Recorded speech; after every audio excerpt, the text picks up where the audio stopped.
रशीद साहब ने कहा, चाहे ये कुछ भी करें, अब ये नाकामी ही इनका मुकद्दर होगी। असद उमर साहब भी हमारे साथ लाइन पे, और हमारे बहुत ही सीनियर एनालिस्ट अमीर अब्बास साहब, सीनियर एंकर पर्सन बोल के, वो उन्होंने भी ट्रांसमिशन ज्वाइन किया, उनको भी वेलकम करूंगी। अमीर, बहुत बहुत शुक्रिया, अस्सलाम वालेकुम। असद उमर साहब भी हमारे साथ मौजूद हैं, उन्होंने भी वक्त निकाला।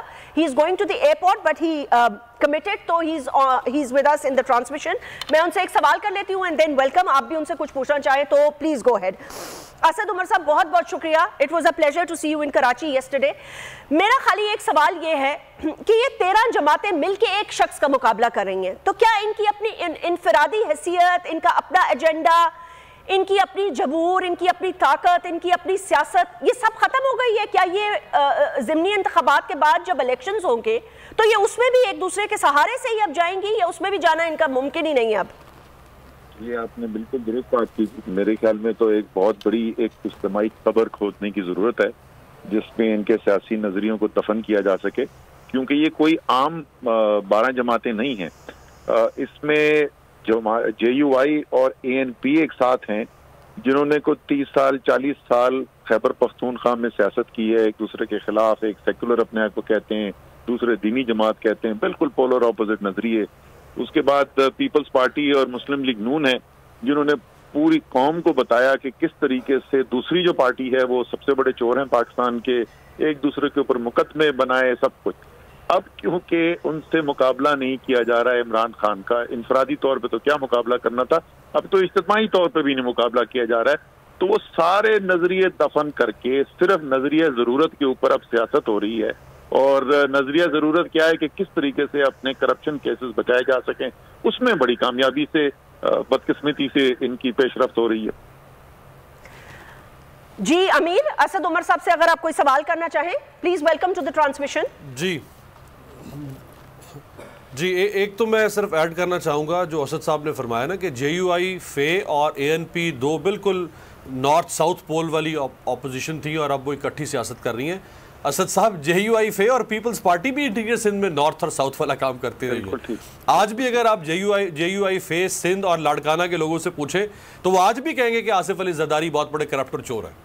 बिल्कुल ऐसे ही, खास तौर पे लाड़काना में तो बड़ी शिद्दत की उनकी लड़ाई है।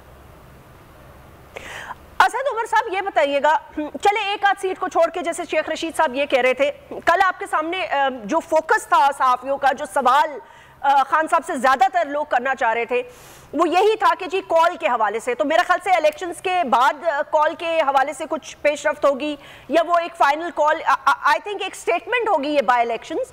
बिकॉज मतलब है कि आप देखें, मुझे समझ में नहीं आ रहा कि लाइक कोई एजेंडा नहीं है, कोई फोकस नहीं है, कुछ बताया नहीं जा रहा।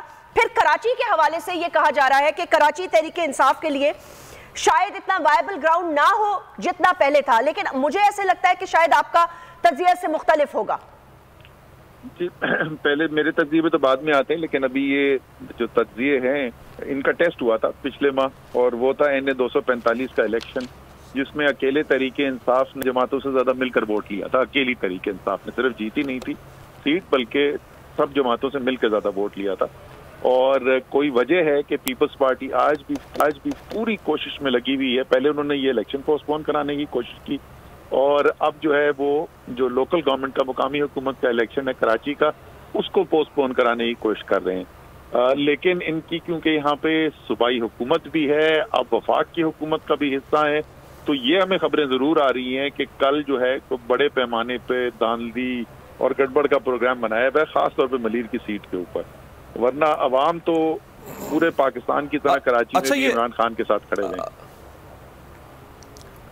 असद साहब, ये जो धांधली है इलेक्शन में, चले अच्छा आपने इस मौजू को छेड़ दिया, 3 फेजेस में हम देखते हैं जो धांधली हो सकती है। एक है प्री पोल, एक पोल यानी पोलिंग डे, और एक पोस्ट इलेक्शन है।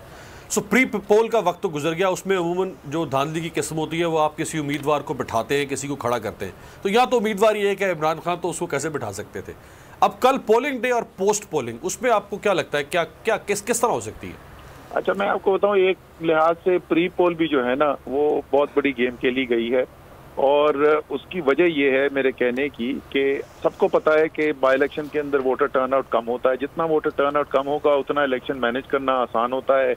अगर 1 लाख वोट डल रहे हैं तो 8-10 हज़ार आप ठप्पे एडिशनल लगाकर डाल दें तो उससे कम फर्क पड़ता है। अगर वोट सिर्फ 40,000 पड़े और उसमें 10,000 ठप्पे लगा दें, वही 10,000 ठप्पे, तो उससे पूरा रिजल्ट बदल सकता है।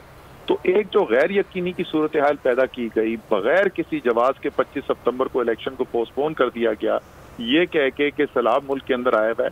कराची में कौन सा सैलाब था, फैसलाबाद में कौन सा सैलाब था, ननकाना में कौन सा सैलाब था, पेशावर में कौन सा सैलाब था, एनीवे वो कर दिया। और आखिर वक्त तक गैर यकीनी की सूरत हाल, 1 हफ्ता रह गया था इलेक्शन में तो वज़ारत दाखिला ने खत लिख दिया कि जी हम मुल्क की अमन आमा की सूरत हाल बहुत खराब है और हम तो 30,000 लोग जो हैं वो जमा कर सकते हैं एहलकार निहत्ते अवाम की लॉन्ग मार्च को कुचलने के लिए, लेकिन इलेक्शन कराने के लिए लोग नहीं है। तो एक इन्होंने, और उसकी वजह से आपने देखा कि जिस तरीके से मोमेंटम बिल्ड होता है वो नहीं हुआ, तो वो तो काम कर दिया है। बाकी इलेक्शन डे के ये एक्सपर्ट हैं और खास तौर पे इलेक्शन खत्म होने के बाद की जो धांधली होती है, इसीलिए इतनी कोशिश की इमरान खान ने कि इलेक्ट्रॉनिक वोटिंग मशीन्स लाई जाएं, क्योंकि पोस्ट पोल रिगिंग जो है वो उससे बिल्कुल एलिमिनेट हो जाती है, क्योंकि फौरन नताइज आ जाते हैं। वो उसकी रेजिस्टेंस क्यों की गई वो सब जानते हैं और कल उसको इस्तेमाल करने की जरूर ये कोशिश करेंगे।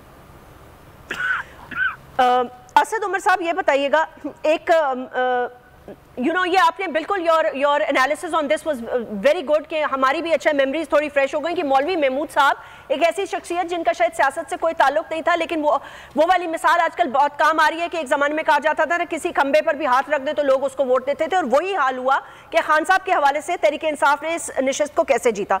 अच्छा, ये पोस्ट पोल रिगिंग के हवाले से क्या आपका मशवरा होगा, इसको कैसे मॉनिटर किया जाए? यहाँ पर आपने आपके जो नुमाइंदे हैं, जो लोग हैं जो रिप्रेजेंट करेंगे कराची में या दीगर जगहों पे, वो किस तरह इसको रेजिस्ट करेंगे और नाकाम बनाने की कोशिश करेंगे? देखिए, जाहिर है कि हमारी अब इलेक्शन लड़ने की भी अब काफी प्रैक्टिस हो चुकी है, तहरीक इंसाफ को बार बार गुजरे हैं और टीम हमारी जो है वो अब काफी ट्रेंड हो गई है। तो पूरी गाइडलाइंस लिखी भी इशू की गई हैं, फिर वीडियोस बना के इंस्ट्रक्शंस दी गई है, और क्योंकि ये बाई इलेक्शन है तो इसलिए जो तजुर्बाकार लोग हैं सिर्फ उस हल्के के नहीं बल्कि आसपास के हल्के के, वो भी मदद करने के लिए, ट्रेनिंग देने के लिए मौजूद हैं। और एक बहुत अहम रोल उसके अंदर मीडिया का है। हमने ये 17 जुलाई के इलेक्शन में भी किया था, हमारा बहुत क्लोज ग्राउंड से कनेक्ट किया हुआ था। मैंने एक कंट्रोल रूम बनाया था पार्टी सेंट्रल ऑफिस इस्लामाबाद में, और वहां पर फौरी तौर पे ग्राउंड से इंफॉर्मेशन आती थी, फिर वो मीडिया को देते थे।